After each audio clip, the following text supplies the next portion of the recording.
lugu dan terlihat lemah, dan malam pertamanya di penjara, Jacob harus menyaksikan si pria kulit hitam tersebut mendapatkan pelecehan seksual oleh para tahanan lain.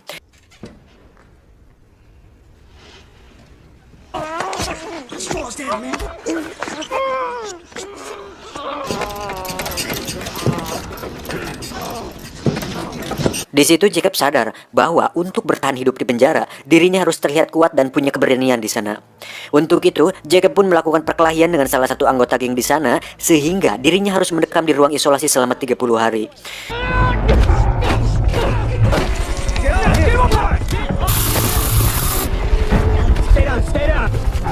Fish has heart.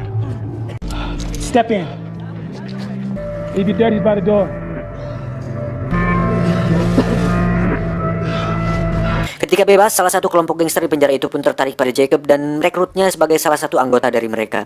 You stick to your own race. The only thing we got in here is our respect. The safety of these numbers comes with a price. There are no free rides here. Everyone puts in work. Di sisi lain, istri Jacob pun mengeluhkan bahwa tabungannya sudah mulai menipis dan bingung mencari uang kemana lagi. Dia pun meminta izin kepada Jacob untuk menjadi seorang LC di sebuah tempat karaoke. Semua hal yang ada di penjara itu tidak gratis, termasuk saat dirinya bergabung dengan gangster tersebut. Jacob pun diminta untuk menyelundupkan sebuah heroin yang dibungkus dengan balon karet untuk kemudian dimasukkan ke lubang bool atau anus agar tidak diketahui oleh para sipir. Dan Jacob pun melakukannya.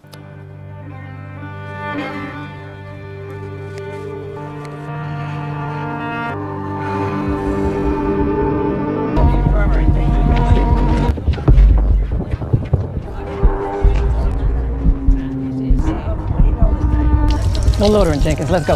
Keep it hygiene, sir.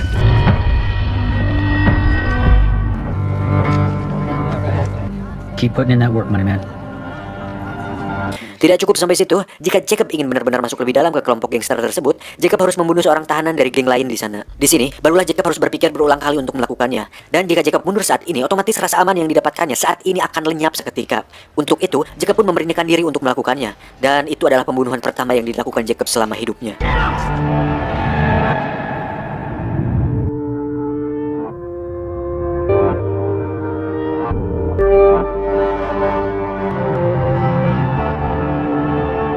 Beberapa tahun berlalu, kini Jacob sudah terlihat berbeda dengan kumis dan rambut layaknya gangster sungguhan. Pria ini bernama Shotgun. Pada adegan ini, Jacob diberitahu oleh Shotgun bahwa ada seorang pria bernama Herman Gonzalez yang merupakan salah satu orang yang paling berpengaruh di sini dan di luar gangster ini. Suatu hari terjadi sebuah kerusuhan antar geng di mana Jacob terpaksa ikut di situ. Dalam situasi tersebut, terlintas dalam pikiran Jacob untuk memanfaatkan situasi tersebut agar mendapatkan respect dari Herman.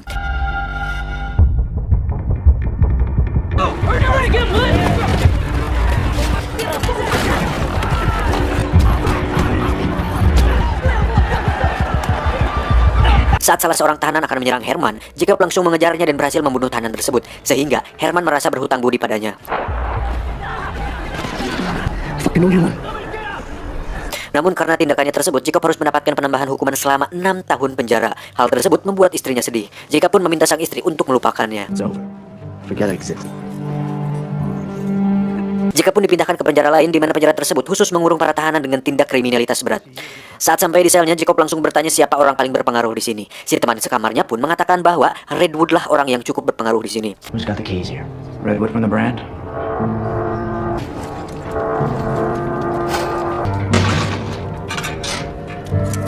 Setelah saling bertatap muka, mereka pun melakukan percakapan dan Redwood mengatakan bahwa dia bukanlah penguasa sebenarnya di dunia gangster karena hanya ada satu pemimpin tertinggi yang bernama The Beast. The Beast sendiri dikurung terpisah dengan yang lain karena tempat tersebut khusus untuk tahanan berbahaya. Untuk itu Jacob pun melakukan perkelahian dengan salah satu tahanan berbahaya di sana.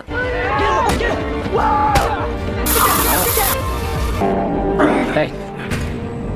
Benar saja, kejadian tersebut sampai di telinga The Beast. Jacob pun dibawa oleh salah satu sipir yang merupakan anak buah The Beast untuk bertemu langsung dengannya. Sedikit penjelasan tentang The Beast, dia merupakan pemimpin tertinggi dari sebuah gangster paling berbahaya di dunia.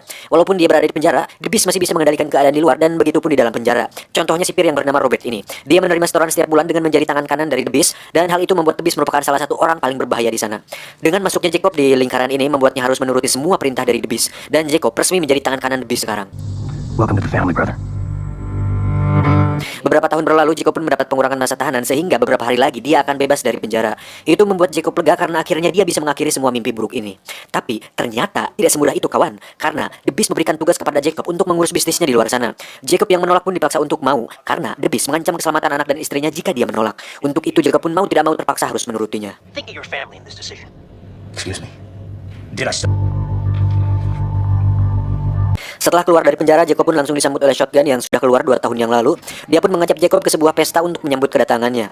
Tapi tiba-tiba terjadi penembakan di pesta tersebut yang sepertinya ditujukan kepada Jacob. Entah siapa yang menyuruhnya, tapi kita akan tahu nanti. Esoknya Jacob langsung menemui Herman Gonzalez yang merupakan pria yang pernah ditolong oleh Jacob waktu di penjara. Tujuan Jacob datang ke sini adalah untuk berbisnis senjata sesuai dengan perintah dari The Beast. Dengan semua tindakan Jacob waktu di penjara membuatnya mendapatkan kepercayaan dari semua orang yang berpengaruh di lingkaran ini. Di sisi lain, Jacob pun diam-diam menemui istrinya tanpa ada orang yang tahu. Karena jika ada salah satu anggota gangster tahu, maka keluarganya tidak akan aman. Jacob pun memberikan uang kepada istrinya namun dia menolaknya. Oke, sampai sini saya akan jelaskan situasinya. Jadi setelah semua yang telah dilakukan Jacob, sebenarnya itu merupakan sebuah keinginan untuk bertahan hidup, di mana jika dia tidak menjadi apa-apa di penjara, mungkin saja sekarang dia sudah mati. Namun masalahnya sekarang adalah Jacob harus terlanjur terjebak di lingkaran tersebut tanpa bisa kembali ke kehidupan aslinya. Esoknya, sang istri membawa anaknya Jacob untuk menemuinya. Anak Jacob yang sudah besar pun mengungkapkan kekecewaannya kepada Jacob karena tidak pernah memberinya kabar selama ini, yang padahal Jacob melakukan itu hanya untuk melindungi mereka berdua. You, your mom, are on your own trajectory now. I get why you pushed us away. It was to protect us. Let us help you get back on your feet. Please. Then stay away.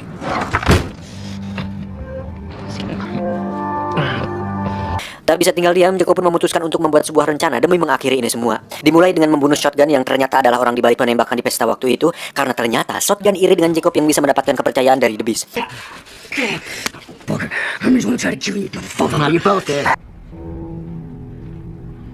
Selanjutnya, Jacob hanya tinggal mengurusi bisnis The Beast. Di tengah perjalanan, Jacob pun diam-diam memberikan lokasi transaksi senjata tersebut ke pihak kepolisian.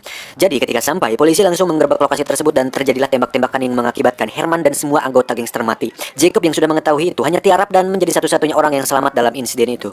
Dan disinilah dia sekarang. Polisi menawari kebebasan kepada Jacob dengan satu syarat, Jacob harus memberitahu semua bisnis dan bukti kejahatan The Beast. Namun, Jacob menolak karena dia tahu bahwa jika dia melakukannya maka keluarganya akan dalam bahaya. Dan Jacob lebih memilih kembali ke penjara. Dan kalian tahu ke penjara mana dia dikirimkan? Ya, ke penjara di mana Beast berada. Tapi bukan itu kejutannya, karena ternyata Jacob sudah memikirkan semua ini, di mana dia menyelundupkan sebuah silet yang sengaja disembunyikan di dalam lubang boolnya. Saatnya tiba, Jacob pun harus menemui The Beast di tempat yang sama.